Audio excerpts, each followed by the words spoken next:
सुख किन मिल्दैन मानिसहरूलाई?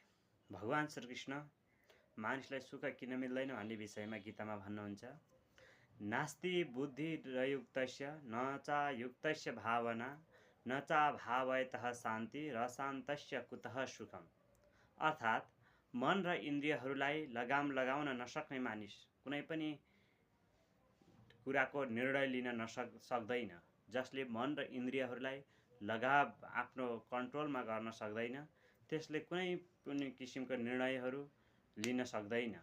र अयुक्त मानिसहरूमा शुद्ध भावनाको उदय पनि हुँदैन। जसले आफ्नो इन्द्रियहरूलाई कन्ट्रोल गर्न सक्दैन, त्यसमा कुनै पनि शुद्ध भावनाको सच्चित आनन्दको भाव उदय कहिल्यै पनि हुँदैन।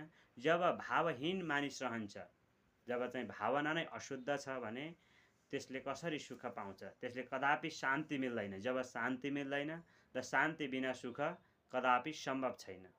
त्यसकारणले आफ्नो इन्द्रियहरूलाई वशमा राखेर लगाम राखेर र नित्य शुद्ध भावको विकास गर्न सक्यो भने सुख अवश्य मिल्ने गर्दछ। सुख अवश्य मिल्छ।